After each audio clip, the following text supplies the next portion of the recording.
Selamat pagi. Shalom, saudara dan saudari yang kasih dalam Tuhan. Bertemu lagi kita pada Minggu Tritunggal pada hari ini. Sebelum saya berkongsi kepada Anda semua, marilah kita bersama-sama berdoa. Mari kita berdoa. Semoga kata-kata dan renunganku diterima oleh-Mu, ya Tuhan, pelindung dan penebusku. Amin. Perkongsian saya pada hari ini dipetik dari Injil Matius bab 28 ayat 16 sehingga 20. Amanat Agung Yesus. Dan ke-11 murid itu berangkat ke Galilea, ke bukit yang telah ditunjukkan Yesus kepada mereka. Ketika melihat Dia, mereka menyembahnya, tetapi beberapa orang ragu-ragu. Yesus mendekati mereka dan berkata, "Kepadaku telah diberikan segala kuasa di sorga dan di bumi. Karena itu, pergilah, jadikanlah semua bangsa muridku, dan baptislah mereka dalam nama Bapa dan Anak dan Roh Kudus, dan ajarlah mereka melakukan segala sesuatu yang telah kuperintahkan kepadamu. Dan ketahuilah, Aku menyertai kamu senantiasa sampai kepada akhir zaman."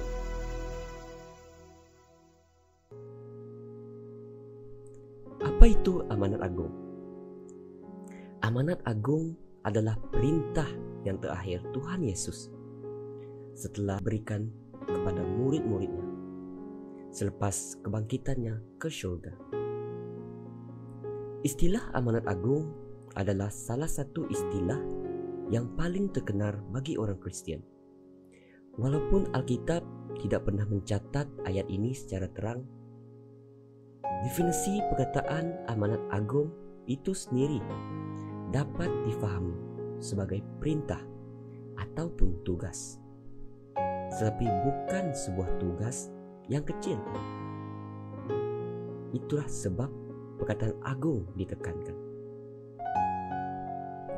Pada Matius bab 28 ini, isi yang pertama ialah Yesus memberi satu amanat yang agung kepada murid-muridnya, yaitu pergilah kepada semua bangsa di seluruh dunia dan jadikanlah mereka pengikutku. Baptislah mereka dengan menyebut nama Bapa, Anak dan Roh Allah. Di ayat 16. Jelas di sini Yesus menginginkan kita melakukan sesuatu, yaitu dengan pergilah. Dan perkataan pergi ini jelas menunjukkan bahwa kita tidak hanya menunggu orang luar datang ke gereja, tetapi tugas kita sebagai orang Kristen, inilah yang harus kita lakukan, yaitu mengabarkan berita baik tentang Tuhan Yesus sebagai juru selamat kita. Kerana ini adalah tanggung jawab pelayanan kita. Saya berfikir masih banyak yang di luar sana sangat memerlukan sentuhan kasih Tuhan tersebut. Seperti di dalam Kisah Para Rasul bab 1 ayat 8 mengatakan, "Tetapi kamu akan menerima kuasa kalau Roh Kudus turun ke atas kamu, dan kamu akan menjadi saksiku di Yerusalem dan di seluruh Yudea dan Samaria dan sampai ke hujung bumi." Selain itu, Yesus mahu kita membaptis mereka dalam Kristus. Pembaptisan adalah simbol sebagai tanda kehidupan baru dan juga menunjukkan bahawa kita dibersihkan dari dosa-dosa kita.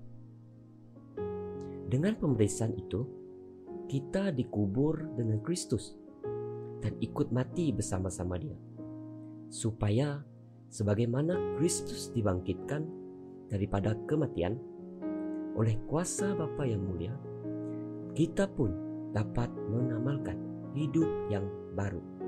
Di Roma 6 ayat 4. Kenapa Yesus dipanggil sebagai Kristus? Perkataan Kristus berasal dari bahasa Yunani, yaitu Christos, yang bermaksud yang diurapi. Artinya di sini dituangi minyak di kepalanya.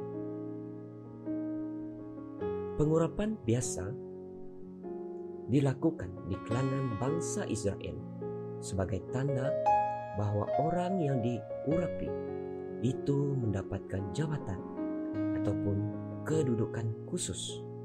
Misalnya, Saul dan Daud masing-masing diurapi menjadi raja Israel oleh Samuel. Yesus adalah Kristus karena dia disucikan oleh Allah dan diurapi oleh Roh Kudus untuk misi penebusannya. Dan dia adalah Mesias yang dinanti-nantikan oleh Israel, diutus oleh Bapa ke dunia. Pada 1 Korintus bab 8 ayat 6 menyebut, tetapi bagi kita Allah hanya satu. Dia Bapa yang ciptakan segala sesuatu, dan untuk Dialah kita hidup. Tuhan hanya satu juga, yaitu Yesus Kristus. Melalui Dia segala sesuatu diciptakan, dan kerana Dialah kita hidup. Di sini jelas Rasul Paulus menjelaskan keilahian Yesus sebagai Tuhan kepada jemaahnya di Korintus. Pernyataan di sini menggambarkan bagaimana prinsip Tritunggal diperlihatkan. Seterusnya, Yesus mahu kita mengajar para pengikutnya. Kita mesti menjadi seorang murid yang mengajar, bukannya membiarkan. Kenapa kita perlu mengajar?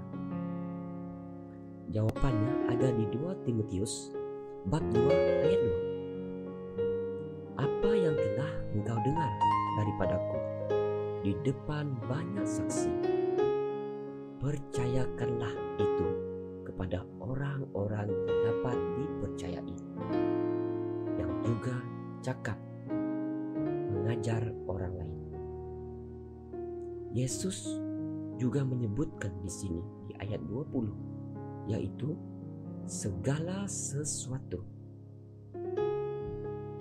Ini menunjukkan bahwa hamba Tuhan mesti bersedia dan berusaha untuk mengajar seluruh firman Tuhan, bukan hanya sebagian. Dan perkataan melakukan menunjukkan bahwa hamba-hamba Tuhan harus melakukan pengajaran dengan tujuan agar ajaran itu dipatuhi, dan jemaah harus belajar dengan tujuan untuk mematuhi firman Tuhan, seperti di banyak gereja yang melakukan pembelajaran Alkitab ataupun kelas pemuridan, karena sesiapa yang telah mendengar firman-Nya akan memperoleh kebahagiaan. Di Lukas bab 11 ayat 24. Tetapi ia berkata, yang berbahagia ialah mereka yang mendengarkan firman Allah dan yang memeliharanya. Seterusnya, Yesus sentiasa bersama kita sehingga akhir zaman. Perintah untuk memberitakan Injil dalam ayat 19 hingga 20 ini memang berat bagi kita. Tetapi Tuhan berjanji untuk menyertai orang yang taat kepada perintah itu.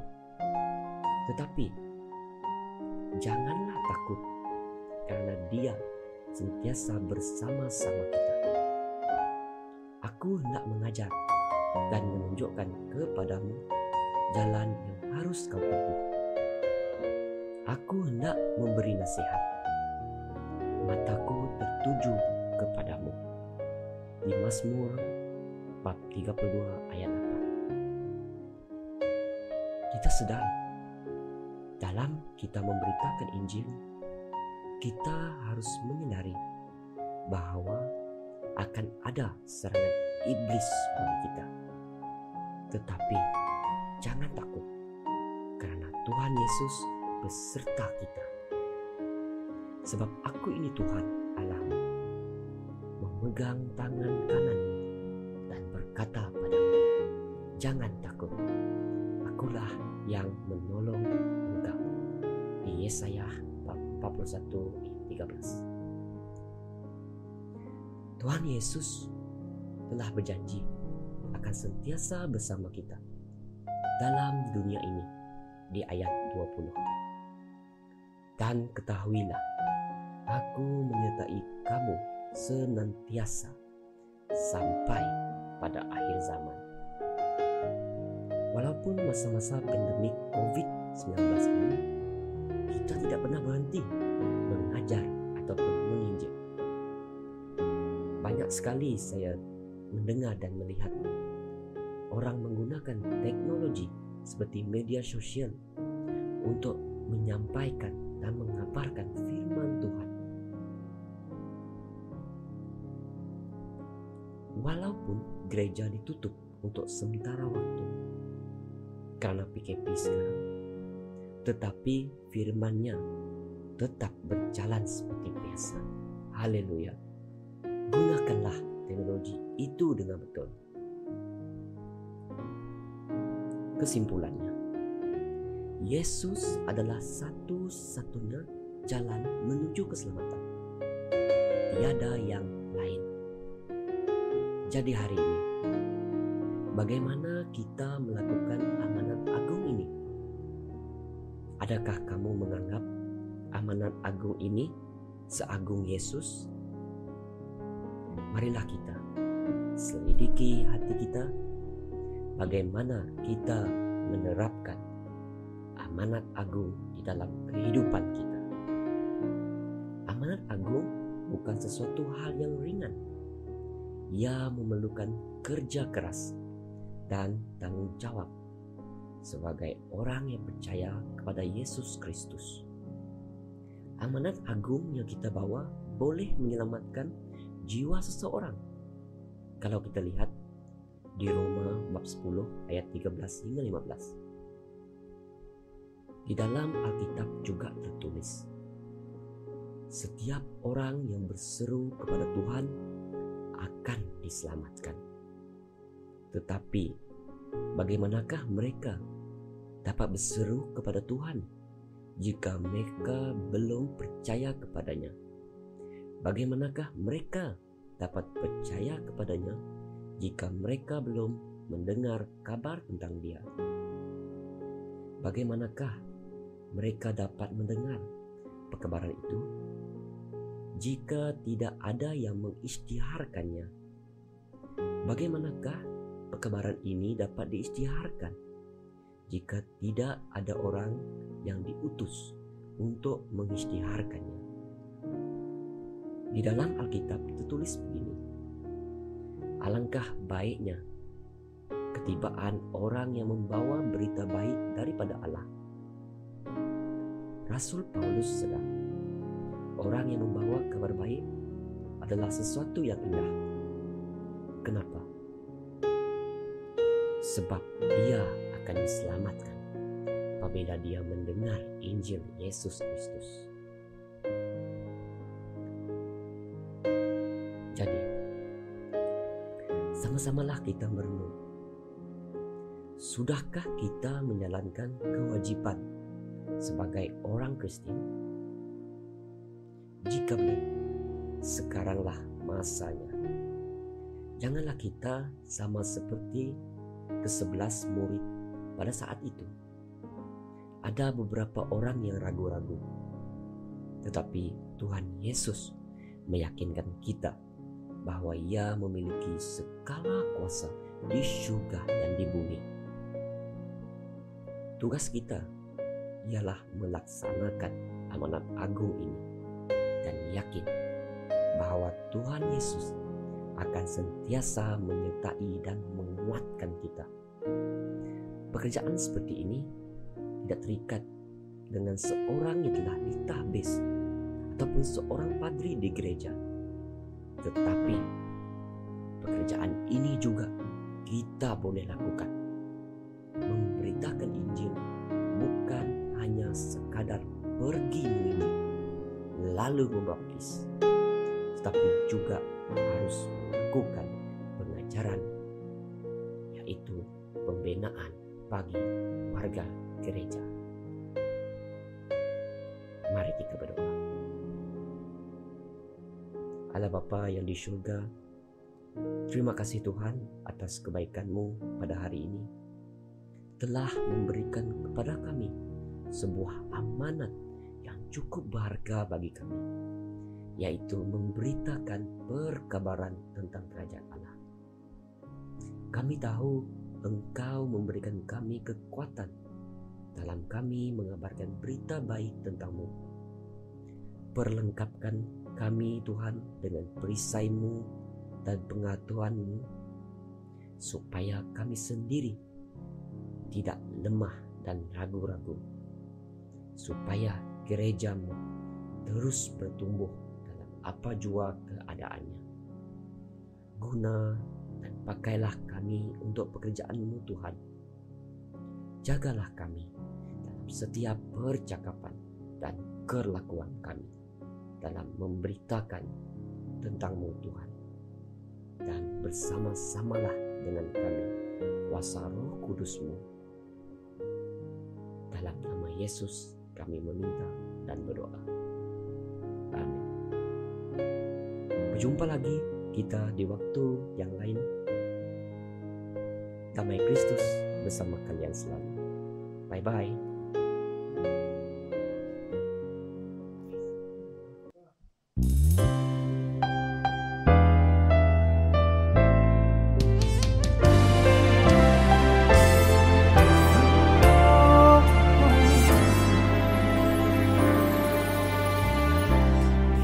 Jiwa yang terhilang, mereka ada di sekitar kita. Tuhan mau kita belajar peka. Hidup bukan untuk diri sendiri. Renungkan firman-Nya, alami kuasa-Nya. Hidup ini kesempatan. Ini aku, utuslah aku Tuhan, untuk menjadi berkat-Mu dan menjadi jawaban. Ini aku, pakailah aku Tuhan. Selagi ku masih hidup, ku mau selalu untuk jadi berkat.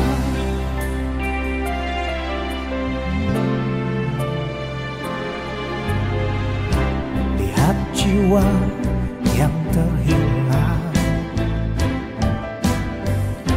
mereka ada di sekitar kita. Tuhan mau kita belajar peka. Hidup bukan untuk diri sendiri. Renungkan firman-Nya, alami kuasa-Nya. Hidup ini kesempatan. Ini aku, utuslah aku Tuhan, menjadi berkat-Mu dan menjadi jawaban. Ini aku, pakailah aku Tuhan. Selagi ku masih hidup, ku mau mau selalu untuk jadi berkat.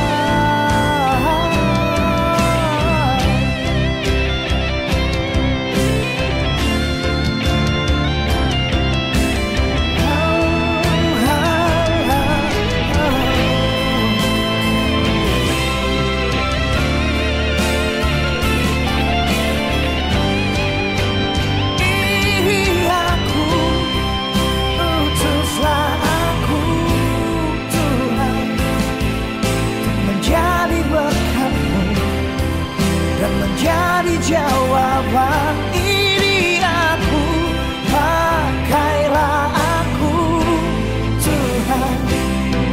Selagi kau masih hidup, ku mau selalu untuk jadi berkat. Selagi kau masih hidup, selagi kau masih hidup, selagi kau masih hidup, ku mau selalu untuk jadi berkat.